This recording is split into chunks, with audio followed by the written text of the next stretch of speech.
Good morning, everyone. My name is Dr. Matsumajiero, and I'm the lead clinical consultant on the RMTAC team. I'm excited to welcome you all to today's webinar. It's a really great topic titled Recognizing and Responding to Domestic Violence, the Power and Control Wheel in Refugee and Migrant Contexts.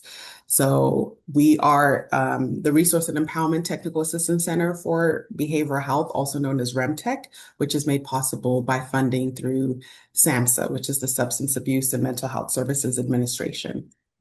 All right, so these are the areas that will be addressed during the presentation today. We encourage you all to note any questions that you may have because we will have a Q&A session at the end of this presentation. And now I'm going to actually pass it on to our presenter for the day, who is Olivia Baylor, one of our clinical consultants here at REMTech. Okay, thank you so much for that introduction, and thank you everybody for taking time out of your day to be here today for this training. My name is Olivia Baylor. I'm a clinical consultant within RMTAC, and I'm a licensed clinical professional counselor, national certified counselor, and a board certified telemental health provider. And so today we're going to be talking about recognizing and responding to domestic violence. Some of the learning objectives that you're going to be learning today is one, to be able to define domestic violence and its core dynamics, including the power, control, and coercive behavior within those diverse relationship contexts.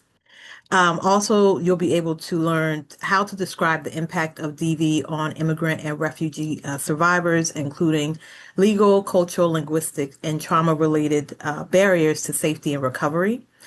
You'll be able to identify trauma-informed principles that reduce the risk of re-traumatization and support survivor empowerment and service delivery. Recognize the role of cultural humility and intersectionality when supporting clients from historically marginalized or displaced communities.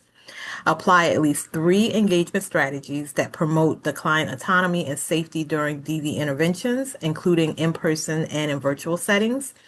And then finally, evaluate the importance of collaborative safety planning and identify any alternative language and methods that can be used to increase the survivor's control and participation. Something that I like to note at all of these trainings, that when we discuss any type of trauma-related topics or anything related to domestic violence, because we are going to be discussing these topics that are related to domestic violence, abuse, and trauma, they may invoke a strong emotional response or any type of memories. I do want you to take care of yourself as needed. You are welcome to step away. Just please let the other individuals know that you're going to be stepping away. Just briefly in the chat area, just say I'm going to take a little bit time away, or if you need to turn off your camera, please do so. If you need support, please know that you're not alone. We do encourage everybody here to reach out to survivors, support networks, or mental health professionals if needed. Okay. You'll see it there. This one here that is up here on the screen is actually for the immigrant and refugee power and control wheel. When we go through the training, I'm going to show you the generalized one, and we'll actually put into the chat area where you can go straight to the website to actually view the power and control wheel as well. And you'll learn a little bit more about it. But how do we actually apply this wheel when we're working with refugee and migrant communities? So this is actually where this power and control wheel actually comes into play. And this was originally developed in the 1980s by the Duluth model. The wheel actually illustrates the various tactics that abusers use to dominate and control their partners. So it includes behaviors like intimidation, isolation, economic abuse, using children, and minimizing or blaming. But here's the key thing that we have to remember as providers working with this community. We have to apply the power and control wheel with that cultural and trauma-informed awareness. So in the case of refugee and migrant survivors, abuse isn't just physical all the time. It often deeply entangles the person's immigration status, their legal standing, or even isolation from their support networks. So let's think about some example. If we think about an immigration-related threat, a survivor might be told, if you leave me, I'll call ICE, or you can't go to the police, they'll deport you. All right. If we think of language isolation, an abuser may prevent the survivor from, again, like I said, learning English or from going to appointments unless they are present as the translator. And so they actually control the flow of information. So I've seen this happen when I've worked with clients, and then their partner will come in and their partner will say, well, I speak English, I'll translate to them. They're controlling that form of information. And then that's when we get a, separate translator come in to be able to explain it to them, and we remove their partner. You may actually see this happen if have gone to the hospital. They'll ask you when you're in an emergency room, is English your native tongue? Would you like to have somebody else in? And they will actually remove the partner from the room to ask you if you feel safe, if you're comfortable in that environment. They don't want them to control that information that's going back and forth. Okay. Control of documentation. So the survivor might not have access to their passport, their visa, or even their children's paperwork. And that puts them at a legal disadvantage and increases their fear. I see this happening a lot in clients that I've worked with. Again, the partner who might be the U.S. citizen is holding on to their passport. I'll hold your passport information. And so when they hold it, if they need to get any information to leave, they don't have it. So it holds them there. Okay. Spiritual or cultural shame. I see this happen a lot. So in many cultures, disclosing abuse is considered dishonorable. So survivors may actually fear being cut off from their community, judged by their elders, or disbelieved if they speak up. There's also the part where the elders might say to them, well, what did you do to cause this? What did you do? And then the other partner is the one who controls that conversation. Okay, so that spiritual or cultural shame can be very heavy on a person, especially if that's a big part of their life, right? And so again, all of these tactics are part of that power and control. And the more isolated a survivor is, the more effective the tactics actually become. All right, so now I want to actually dig a little deeper and talk about how cultural impacts the recognition of abuse. Some survivors may not see what they're experiencing as abuse because they've never been shown a different model of partnership. For example, they may have grown up in a household where the males in that household made all the decisions, where physical discipline was actually normalized, or where silence around conflict was expected, right? In some cultures, family matters are strictly private, and discussing them, even with a professional, is actually considered betrayal. I can give an example, even myself and my family growing up, right? You don't tell anybody your business. It stays inside the family. And so that also keeps a lot of times, culturally, whenever there is that need for help and that seeking of help, their belief that you have to keep it inside. But you have to think about who are the people that's committing abuse, the same people who are inside that bubble, right? And so survivors may not want to bring shame to their family or even risk that community backlash. So they may worry that if they do speak up, it's going to ruin their children's chances, bring attention from child welfare, or be used against them in immigration hearings. I've actually seen this a lot happen with CPS reportings. So a lot of families, when CPS reportings are done, because a lot of people aren't aware of like mandated reporting or what's the process of it. And when you're working with a refugee and migrant community, they're like, oh, this is going to mess up their education. This is going to mess up their childhood. This is going to mess them up. Not understanding what the process is, how they can receive help. It doesn't automatically equal a removal of the child from the household. And so we have to think about that when we're even doing those calls, right? And how that applies to those families.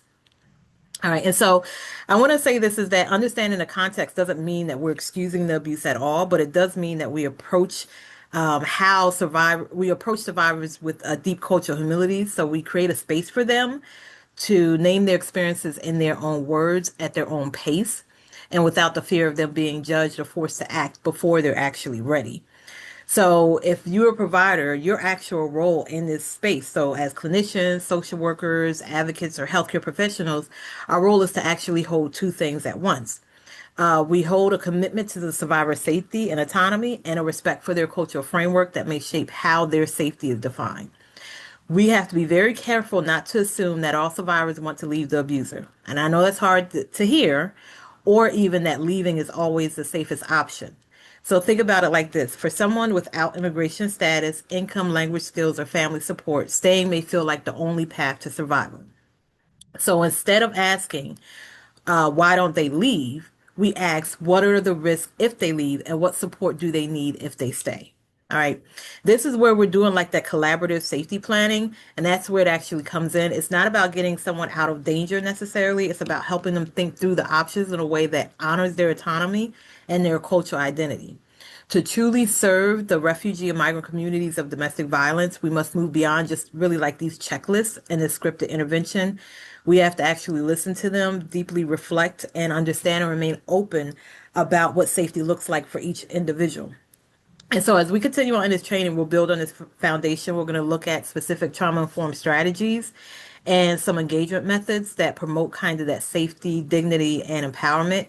And most importantly, we're going to explore how to shift from being actual service providers to being trusted partners in that survivor's healing journey.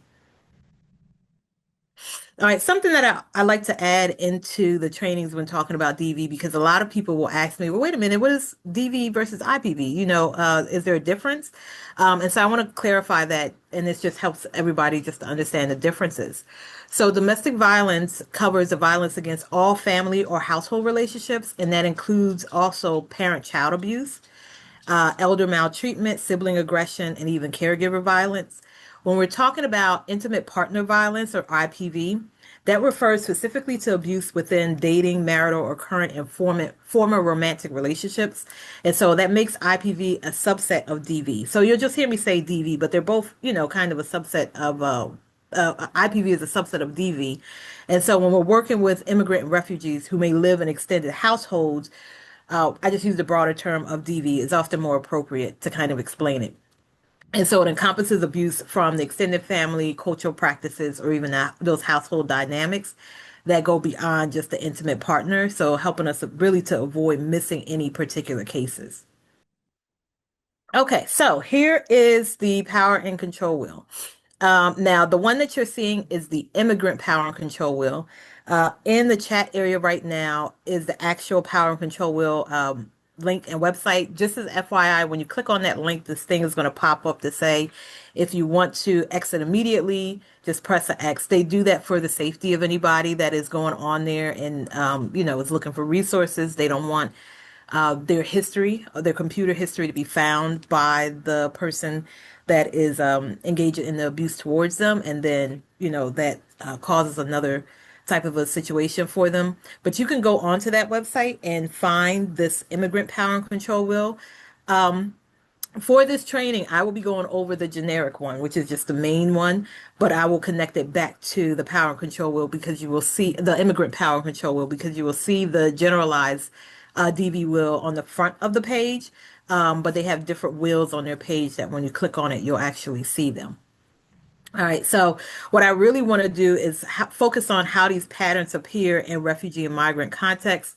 Domestic violence in these communities is often shaped by these cultural norms, trauma histories, immigration stressors, like we talked about earlier, language barriers, those legal fears, and limited access to support.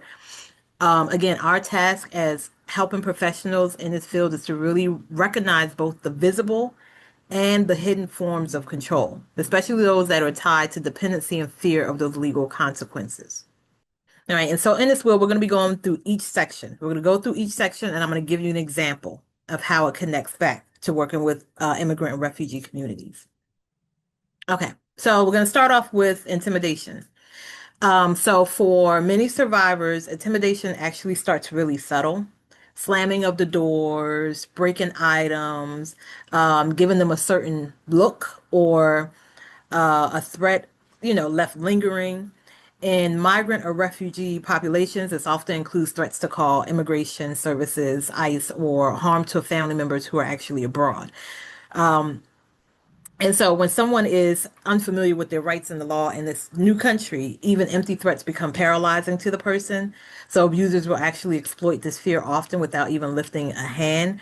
I've had this happen where, working with a client, they will say, well, my family is in this particular country and they really do rely on, financial gains from us or financial gains from my partner, or my child is there. And they'll say, I'm going to stop helping out your child and sending money to them. I'm going to stop providing this information. Or I know somebody in this country that can go over to your family and harm your family.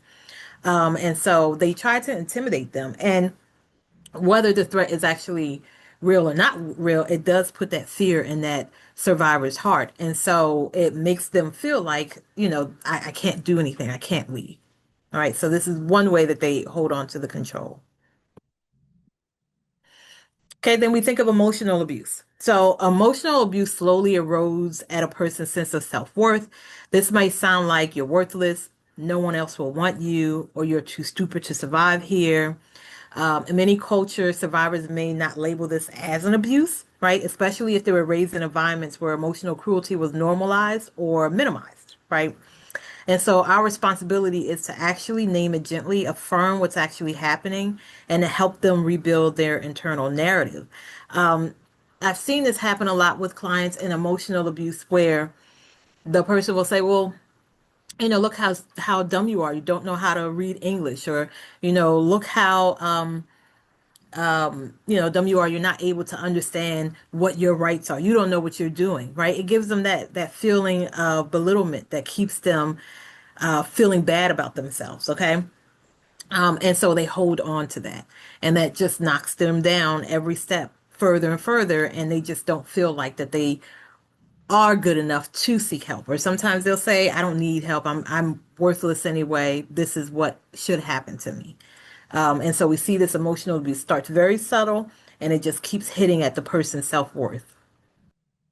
All right, and then we think of isolation as another one. All right, and this is actually the most potent tactic that's actually used in immigrant abuse cases. So many survivors are brought to the US or another country with no family or support network, right? So abusers will forbid them from working. They'll actually monitor their phone use. They'll deny them those English classes or restrict them to a single community that they control. And so isolation becomes both physical and psychological. They may not even know that the resources exist or that abuse is something that they can even report. So an example of this that I can tell you when I've worked with a client, and like most people know this, you can get free English classes at most libraries in the United States, right? I had somebody that wanted to take those classes, but they kept saying I can't go out because between this time and that time, I have to answer the phone at any time that they're available. When they call me, I must answer immediately. And so I just stay home. They forbid them from leaving the home. I've heard of clients who have switched the locks in their house. So the locks are only open on the external part of the house or an external part of a room. And they say you have to stay in this room all day. And that's where they stay at all day. And then in the evening is when they eat, or in the morning time is when they eat. So that isolation cuts them off from, it controls them and it cuts them off from the outside world. Biggest one is their community they control. So going to a church that they authorize them to go to, talking to certain people at the church that they authorize them to go to, meaning that they're limited. How are they going to go and tell anybody about what's going on in that church? Sometimes they're the pastor of that church. Sometimes they're a high ranking deacon or deaconess within that church. And so they make it where the person feels I'm blocked in. I have nobody to go to. So isolation is really the one that is at the top that we see happen in refugee and migrant communities. All right, minimizing, denying, and blaming. So this set of behavior really reinforces that confusion. Survivors are told it's not abuse, it's discipline. Or you're being too sensitive. That's just how men talk in our culture. Or you're becoming too Americanized. You hear that a lot. You're becoming too Americanized. You're getting too soft. And so now I'm hurting your feelings all of a sudden. So these phrases really like blur the line between the cultural practice and that abuse. And so many feel a deep guilt for betraying their culture or the community by just seeking that help. And so again, as us as helping professionals in this field, we got to really walk this very carefully. You use questions like, does this behavior feel safe to you? Or how does this affect your sense of self? To kind of shift the power back to them instead of asking them, something that it's going to make them feel like, well, wait a minute, my culture now is the problem and not actually the situation that's happening. How is it impacting me? It's now my culture. And then they feel a disconnect and they start backing away from you. All right. So using children, I talked briefly about that earlier, but even just to dig a little deeper into that, children are often used as a leverage, especially when legal custody is uncertain. So those threats may include reporting the survivor to CPS, Okay, remember I talked about like the mandating reporting, they're not understanding. You know, if you know about when CPS ever comes out to a person's house, there usually is one social worker and then there's one police officer. That can be very scary for somebody, right? And so they'll use that leverage of reporting the survivor to CPS, denying them access to the children, constantly saying, well, the children can't come and see you right now. They're going to do this or they're going to do something else, or even threatening to send the children abroad. Hear that a lot, where they'll say, I'm just going to put them on a plane and I'm going to send them away and you won't ever see the children, right? Another common tactic is using the children as translators. Again, like I talked about earlier, this places that enormous pressure on young ones to just keep the survivor dependent. When the child understands more than the parent as well, we do have that balance of that power that really does shift in the household. And we got to be mindful of those layers. Not necessarily saying that the children themselves are the abuser, but again, that shifts that power dynamic in the household. And also, the abuser can manipulate the children and use them in a tactic to, again, make the person who's being the survivor stay. Okay, so we have to be mindful of that, of using the children as well as certain things that they will do to try to just make them feel guilty about themselves.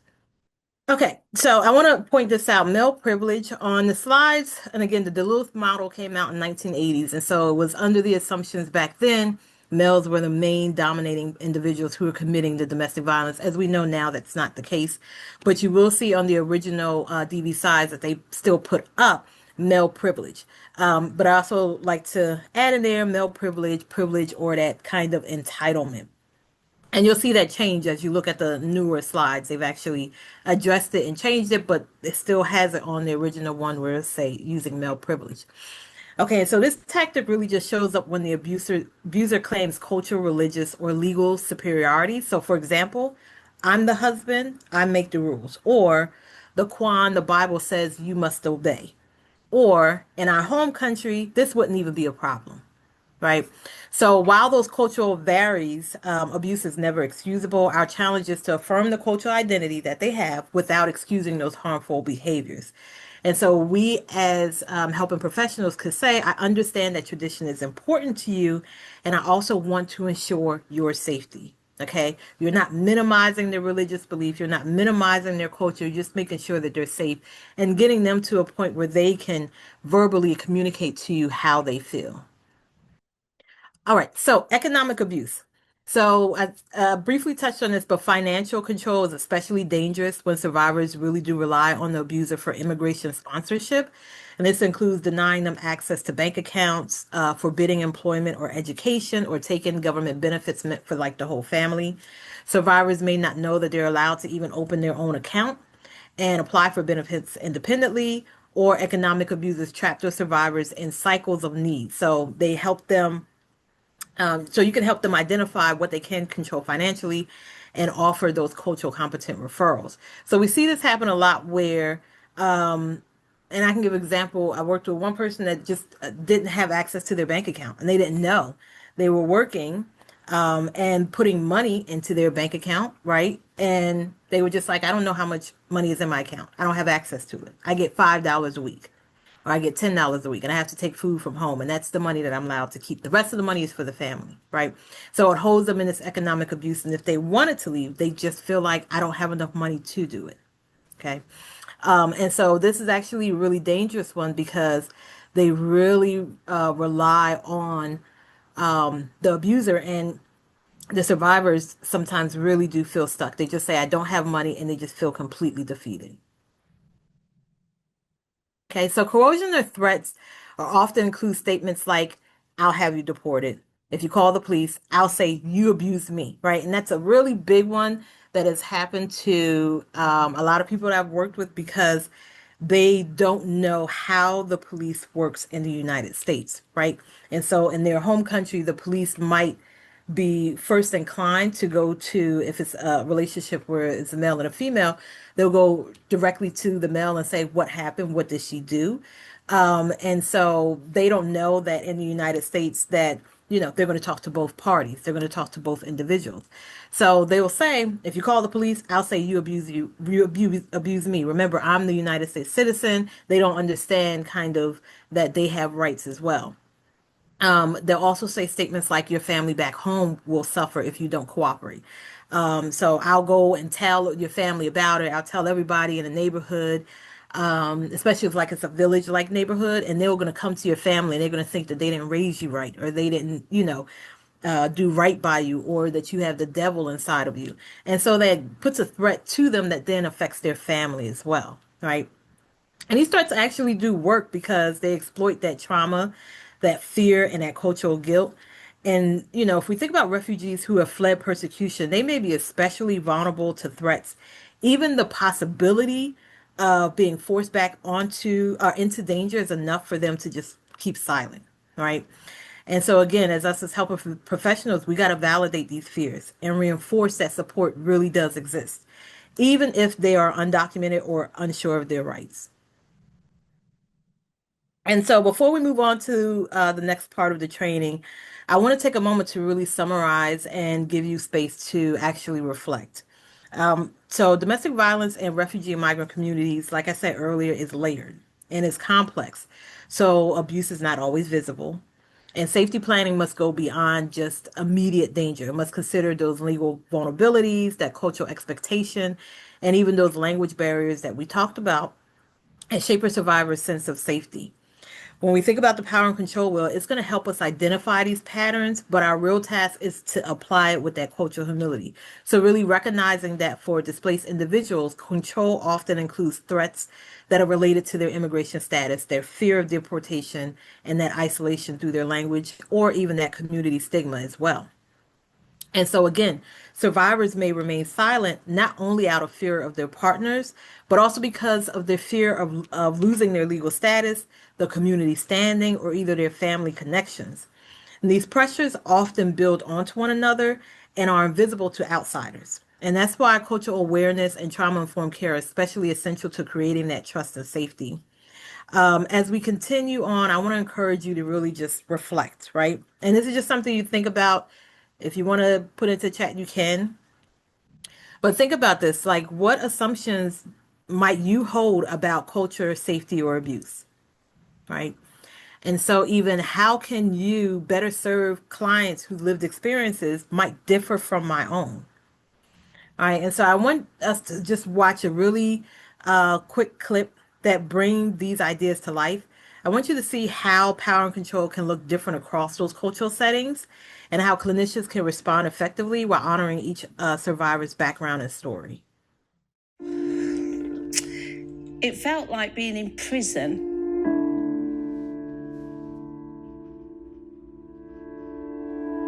He started telling me to hurt myself and taunting me for not hurting myself badly enough.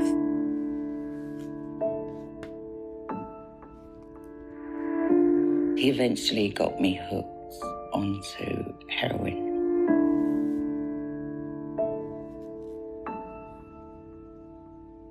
It wasn't until our father had killed our mum and sister that we actually realised just how dangerous control is.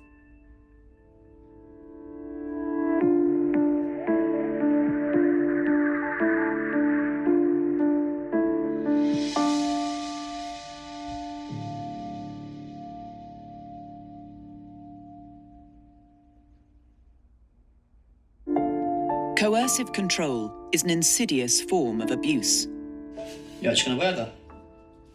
For too long, it has gone unnoticed, and it can ruin lives.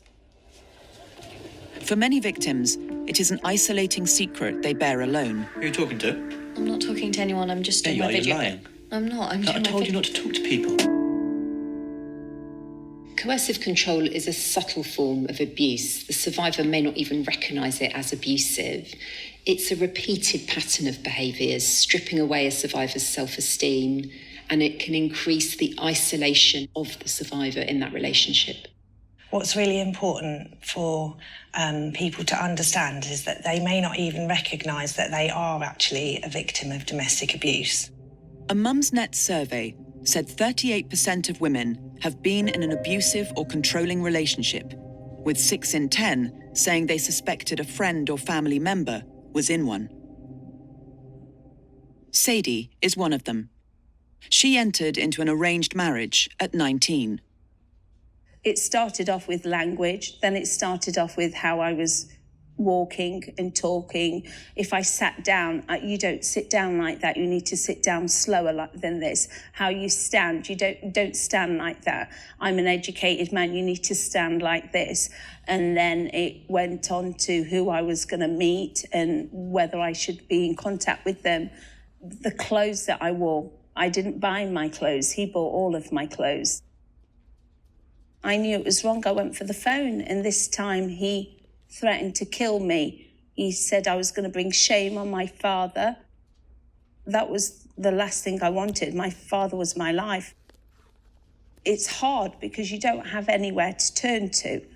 And when you don't have any support, then you start believing that there is something wrong with you, that you are at fault, that you are making this happen. It's your fault that he's angry. It's your fault that he's violent. So yeah, it was really lonely. It was really lonely, yeah. Mumsnet found 24% of the victims of domestic abuse never said anything to anyone about what they were going through. Perpetrators are very clever. It's like a drip, drip, drip effect. Over time, your own perception of reality is diminished. Chloe was 13 when she met her partner. I met my boyfriend on Twitter, online. I don't know, I don't think I thought something wasn't right for like a really long time. Like it took such long because things built up so gradually. Like each thing I was just like, well, it's just another little thing.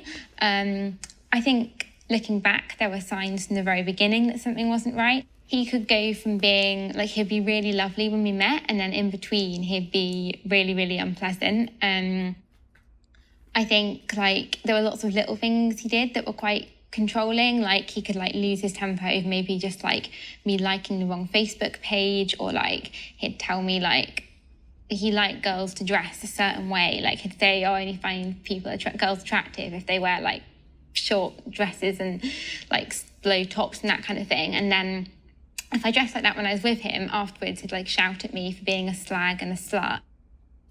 I was constantly like monitoring my behaviour and trying to think like, what have I done to make him think this, and what can I do to make him like stop getting angry? What am I doing wrong? And he started like self-harming and saying he stashed pills for an overdose, and he said he was going to kill himself, but that if I told anyone, he'd do it straight away and it would be all my fault. So it's all just a way to kind of keep control over you and to have some kind of power, I guess. So I wanted you to be able to see just the application of the will and what it actually looks like in different communities. And so you got kind of an idea of what it looks like in these communities. And again, like it starts off that drip, drip, drip, and then it just escalates, right? And sometimes it starts off as thinking that it's caring. Oh, it's good that he's buying me clothes. Oh, it's nice, but not knowing that there's a control portion to it as well. I want to look at one more application of the will. No one deserves to be abused. At KSAT, we spent a lot of time telling the stories of domestic violence survivors. But in Courtney Friedman's series, Loving in Fear, one group of survivors has been hesitant for years to tell their stories. Until today, migrants often feel threatened that if they turn for help, they'll be deported. Today, Courtney sat down with a brave young mother who wants other migrants to know you can ask for help.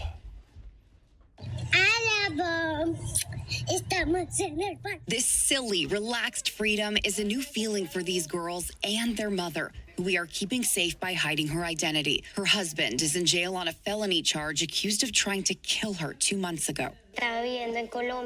They're both from Colombia and moved to the United States, leaving all family behind. We know that isolation is one of the key things that an abuser does, and you feel like it made that worse? No, pues sí fue peor. She said it was worse, a lot worse. It was physical. He would verbally put her down, and it was also sexual assault. Magali Garcia is her case manager at the Battered Women and Children's Shelter and says her abuser often threatened to get her deported, something her staff says almost always happens to immigrant victims. She said that was very scary. because he has a lot of enemies in Colombia. And if she had to go back, then that puts her and the daughters in danger. 2 months ago, when the abuse hit a peak, police arrested him and took her and her daughters to the shelter. That's where she learned about the abuse she's endured, focused on mental health, and found a way to smile again. She's learned that not only it wasn't her fault, but they've empowered her to recognize that she can do this on her own. I can see in your face. I can see that. They're already working on her immigration status and getting a work permit so she can contribute to the community that saved her life. And to any other immigrants suffering in a prison of silence, she promises freedom is possible. She said you have to look yourself in the mirror and learn to love yourself. They tend to make you believe that you're not worth anything, but that you are. All right, so now we've heard from a survivor and their story of how they sought help, the fears that they had, and the next step that they're taking to rebuilding themselves and continuing on surviving. Finally, I'm going to take a look at a sample scenario, and I want you to think about what is happening with this particular client. Okay, so a refugee woman on a spousal visa reports being isolated from her community and denied access to English classes. Her partner threatens to call ICE if she misbehaves, instilling fear of deportation. And so these, I'm going to the next photo. These behaviors reflect those key dynamics outlined in the power and control wheel. So which one do you believe that she's actually experiencing? So you could talk about one part that you think that she's experiencing or another part, but look at this sample scenario and just put in the chat area, what do you think is happening with this particular individual? Now see if we can now apply kind of what we've learned already with the power and control wheel with this particular situation. Okay, yes, so we're seeing that happen just in this minor situation, well, not minor situation, minor sample scenario here of just some examples of how it can look, right? So I'm going to go through each one of them. Isolation. Okay, we're again, like everybody said, a couple of people put that in there, is demonstrated through those restrictions on her social context and support system, severing ties with her community resources that could actually offer her that help or perspective. We have that language control as well, denying her access to the English classes, reinforcing really that dependency and limits her ability to navigate those systems. Seek employment or even access legal aid. We have the immigration threats. That serves, again, as a potent form of intimidation. So exploiting her undocumented fears or precautious status, thereby just weaponizing her legal vulnerability. And then, of course, their institutional power or, that exemplifies that using that privilege as outlined in the will. Is particularly when one partner holds a social, legal, or language dominance over the other. So these behaviors don't occur in isolation, but again, are systemically applied to maintain that dominance and control, particularly against women in mixed status or dependent immigration relationships. And these tactics may also delay that help-seeking behaviors and increase that psychological distress and result in those compounding trauma, especially when the survivor has limited access to culturally and linguistic appropriate services. Something I want to just remind you about as well with the power and control wheel and these tools. So again, when we're talking about going beyond just awareness and applying those intentional strategies, when you're thinking about the power and control wheel, it's actually available in more than 20 different languages, 20 plus languages. So it's making it easier for you to provide that context and the dynamics of abuse in a cultural relevant context to your clients. If there's a language on there that your client speaks and it's not listed, you can always send them a message and they will try to get translators to update the will and then add that onto the page. Second thing that we can do is some practical strategies as providers is to train our staff to really recognize these immigrant-related tactics, such as those threats to call the ICE or withholding documents or isolating the clients from English instruction services. You want to check with your program and see if it's acceptable that you link to national DV training organizations, as well as reach out to us at RMTAC to provide those free modules or trainings to you. Third thing that we can do is practical strategies as providers to build those partnerships with immigrant serving organizations is really, really essential. I can't stress that enough. So really just making sure that you collaborate with culturally specific community groups that can increase that trust, accessibility, and that continuation of care. And you can find, again, vetted groups in our RMTAC directory or explore some national directories for culturally responsive DV service providers. And lastly, I just want to remind everybody that safety planning must account for the immigration risk. For example, some shelters might have requirements that complicate access to them. So if you have somebody that's undocumented, some shelters may ask for identification. You want to just make sure that when you're doing that safety plan, you call and just confirm what information is needed. Do they have to be within a particular area and so forth? Because we have to remember that when you give those resources out, if a person calls and then they feel like this isn't going to work, they just hang up and they don't call again. All right, and so when working with refugee and immigrant population, it really is critical that we do not apply a one-size-fits-all approach to DV, assuming that DV looks the same across all cultural groups. One major misstep in using a westernized lens when assessing abuse in the U.S. DV is often framed around physical or sexual abuse, but in many cultures, control can be exerted through family pressure, the dowry system, honor-based restrictions, or even control of travel and religious practices. So these may not actually be labeled as abuse by the survivor, but they can still cause them deep harm. Another thing is overlooking immigration-specific forms of coercion. So it's just really failing to recognize that they're tied to their immigration status. Again, the threats of deportation, document withholding, or even sabotaging of their visa application if they're applying for a spousal visa, using that against them as well. A third thing is failing to use interpreters or cultural brokers. Like I said earlier, not wanting to use their child. You want to use a certified interpreter and find one. You can also look at some churches that might have interpreters there that are outside of their network of community that might be willing to come in if cost is an issue as well, to help assist with that. Fourth is misusing the power and control wheel without context or translation. So while the wheel, again, is a powerful tool, using it without explanation or in the wrong language does diminish its impact. Always explain the relevance and ensure it's translated properly. And again, like I said, those versions are available in 20 plus languages. And finally, this is really a great time for me to tell you about our agency. And your team can always reach out to our agency, and you can contribute to the directory that we also have as well within RMTAC, which can help connect survivors to culturally informed providers. And we'll share that a little bit later on in the slides. Wonderful. Thank you, Olivia. That was really great information. On this slide, this is where we have our survey. So if you all could take a second to scan that QR code, we're also going to drop it in the chat. But we would love to hear your thoughts on today's presentation, share your feedback, and let us know if there's any additional topics you'd like for us to explore.